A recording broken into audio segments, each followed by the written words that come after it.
Assalamualaikum warahmatullahi wabarakatuh. Saya Ronald Al-Kausar, mahasiswa Pascasarjana Universitas Sultan Ageng Tirtayasa, program studi Magister Administrasi Publik. Pada kesempatan kali ini, saya akan mempresentasikan konsep dan praktek desentralisasi dengan judul Manajemen Penyelenggaraan Pemerintahan Daerah Kota Cilegon, studi pada laporan penyelenggaraan pemerintahan daerah. Manajemen. Menurut Latter M. Galik, mendefinisikan manajemen sebagai suatu bidang ilmu pengetahuan yang berusaha secara sistematis untuk memahami mengapa dan bagaimana manusia bekerja bersama untuk mencapai tujuan dan membuat sistem kerjasama ini lebih manfaat bagi kemanusiaan. Tiap elemen-elemen ditata agar tidak tumpang tindih. Fungsi manajemen menurut Dr. M. Galik: 1. Planning atau perencanaan. 2. Organizing atau pengorganisasian. 3. Staffing atau penyusunan pegawai. 4. Directing atau pengarahan. 5. Coordinating atau koordinasi. 6. Reporting atau pelaporan. 7. Budgeting atau pembuatan anggaran. 8. Controlling atau pengawasan.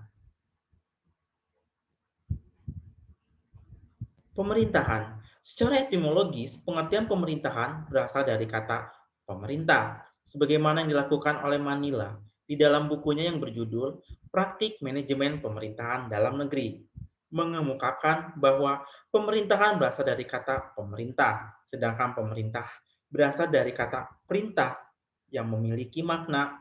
Perintah adalah perkataan atau pernyataan yang bermaksud menyuruh untuk melakukan suatu perbuatan atau tindakan. Pemerintah adalah kekuasaan memerintah oleh suatu negara, daerah, badan tertinggi yang memerintah di suatu negara. Pemerintahan adalah perbuatan atau cara atau hal yang berkaitan dengan urusan pemerintah.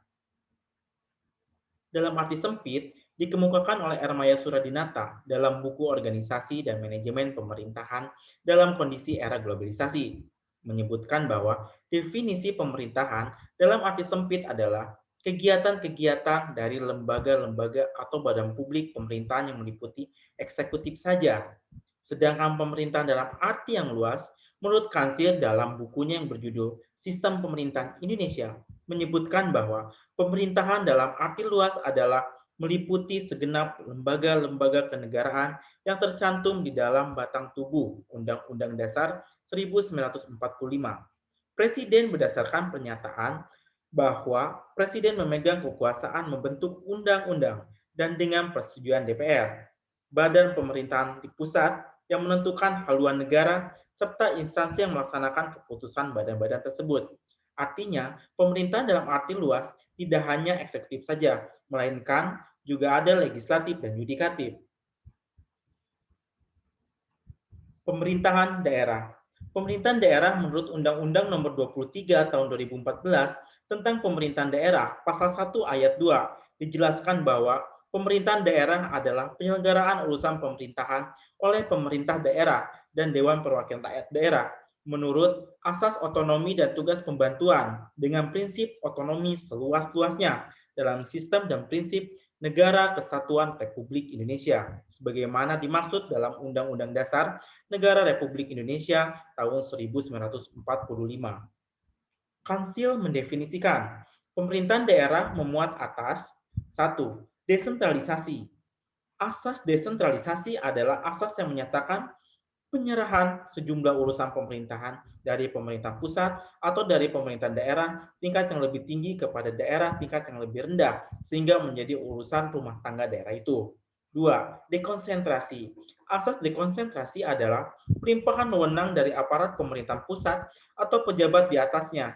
Jadi, asas dekonsentrasi adalah asas yang menyatakan pelimpahan wewenang dari pemerintah pusat, kepala wilayah, atau kepala instansi vertikal tingkat yang lebih tinggi kepada pejabat-pejabatnya di daerah. 3. Tugas pembantuan. Asas tugas pembantuan adalah asas yang menyatakan tugas turut serta dalam pelaksanaan urusan pemerintahan yang ditugaskan kepada pemerintahan daerah dengan kewajiban mempertanggungjawabkannya kepada yang memberikan tugas. Menurut De Liangji, pemerintahan daerah adalah satuan-satuan organisasi pemerintah yang berwenang untuk menyelenggarakan segenap kepentingan setempat dari sekelompok yang mendiami suatu wilayah yang dipimpin oleh kepala pemerintahan daerah. Jadi, pemerintahan daerah adalah penyelenggaraan urusan pemerintahan oleh pemerintahan daerah dan DPRD menurut asas otonomi dan tugas pembantuan dengan prinsip otonomi seluas-luasnya dalam sistem dan prinsip negara kesatuan Republik Indonesia. Daerah di Indonesia akan dibagi dalam daerah provinsi, dan daerah provinsi akan dibagi ke daerah yang lebih kecil, yaitu kabupaten dan kota. Di daerah-daerah yang bersifat otonom atau yang bersifat belaka, semuanya menurut aturan yang akan ditetapkan oleh undang-undang. Gambaran umum Kota Cilegon sebagai studi kasus dan lokus dalam materi yang saya sampaikan hari ini. Kota Cilegon dibentuk berdasarkan Undang-Undang Nomor 15 Tahun 1999 tentang terbentuknya Kota Madya Daerah Tingkat 2 Depok dan Kota Madya Daerah Tingkat 2 Cilegon pada tanggal 27 April 1999.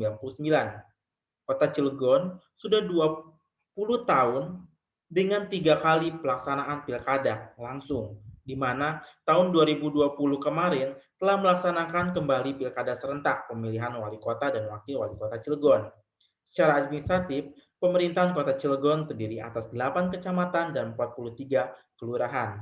Dengan batas wilayah Kota Cilegon, bagian barat Selat Sunda, bagian timur Kabupaten Serang, bagian utara Kabupaten Serang, dan bagian selatan Kabupaten Serang. Ini merupakan nilai kinerja dan prestasi kerja penyelenggaraan pemerintahan daerah Kota Cilegon berdasarkan hasil evaluasi kinerja penyelenggaraan pemerintahan daerah oleh Kementerian Dalam Negeri. Dari tahun 2014 sampai dengan 2019, LPPD terhadap EKPPD prestasi Kota Cilegon mengalami kenaikan status dari status kinerja kota tinggi menjadi sangat tinggi. Namun untuk nilai kinerja pemerintahan daerah terhadap LPPD ini masih mengalami nilai angka yang fluktuatif dikarenakan adanya sejumlah program atau kegiatan yang tidak dapat dilaksanakan secara optimal dengan berbagai pertimbangan. Dasar hukum penyusunan LPPD, yaitu Undang-Undang Nomor 23 Tahun 2014 tentang pemerintahan daerah. Terdapat dalam pasal 69 sampai 74. Kemudian ada PP 13 tahun 2019 tentang laporan dan evaluasi penyelenggaraan pemerintahan daerah atau LPPD. Kemudian ada Permendagri 18 tahun 2020 tentang peraturan pelaksanaan dari PP 13 tahun 2019 tentang laporan dan evaluasi penyelenggaraan pemerintahan daerah atau LPPD. Peran kepala daerah dalam penyusunan LPPD. Kepala daerah membagi tugas menyusun, melakukan self-assessment, dan melegalisasi. Tim yang menyusun LPPD, tim yang menyusun muatan laporan SPM, tim yang menyusun muatan LAKIP. Mendeteksi penilaian kinerja perangkat daerah, melakukan review kinerja yang dibantu oleh inspektorat. Menandatangani LPPD, menyampaikan LPPD secara tepat waktu. Alur penyusunan LPPD. Perangkat daerah menyiapkan elemen data berupa dokumen pendukung, hard copy, dan atau soft copy.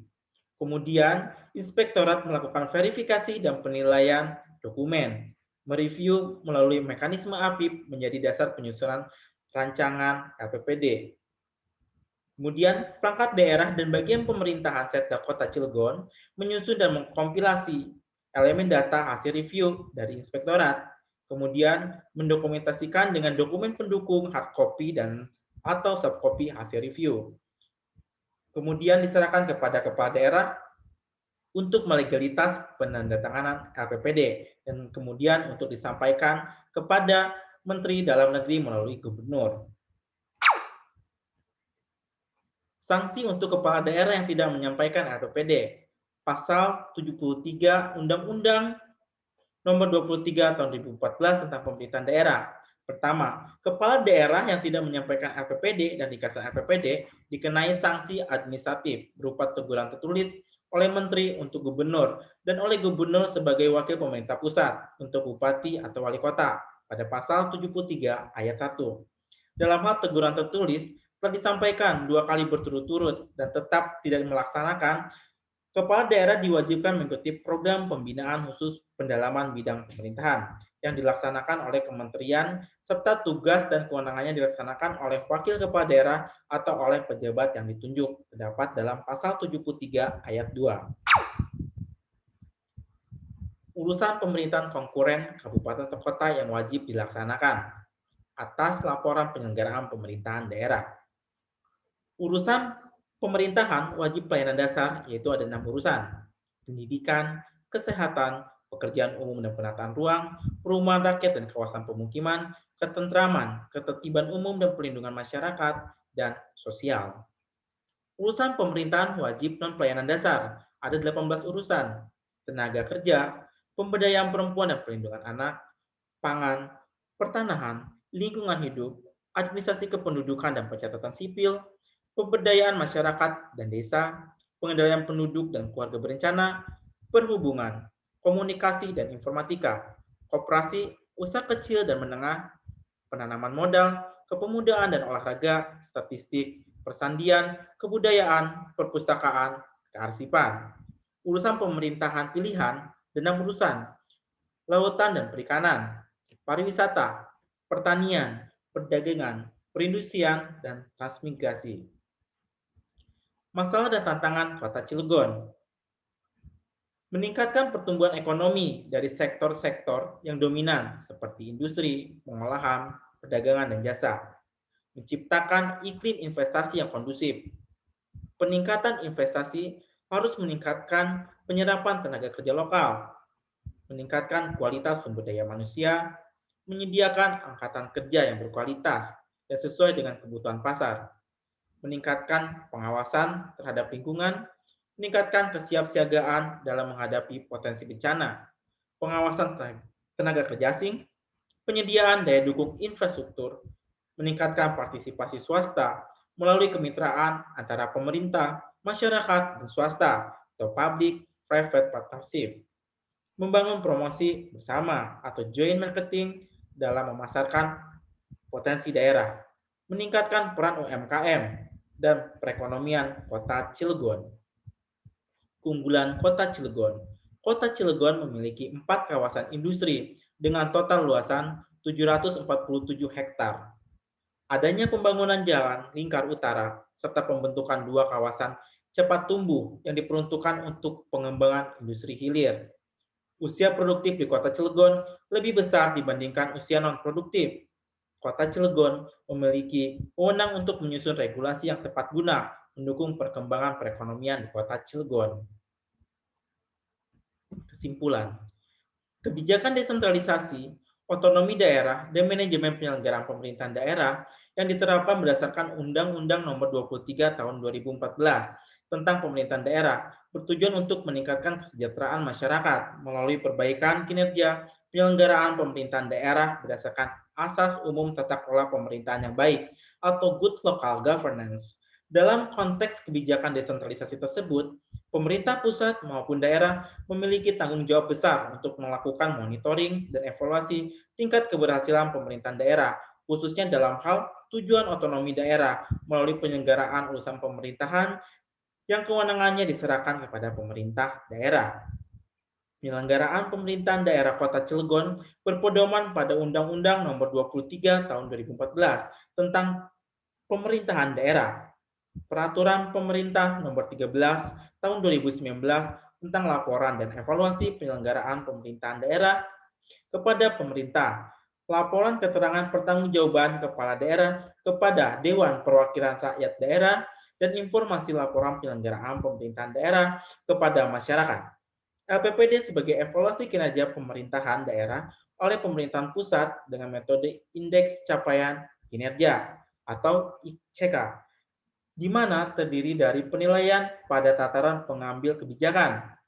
Ada 13 aspek dan tataran pelaksana kebijakan terdiri atas 2 bagian, yaitu bidang administrasi umum 8 aspek dan tataran pelaksana kebijakan urusan pemerintahan, 26 urusan wajib dan 6 urusan pilihan, serta indeks kesesuaian materi atau IKM.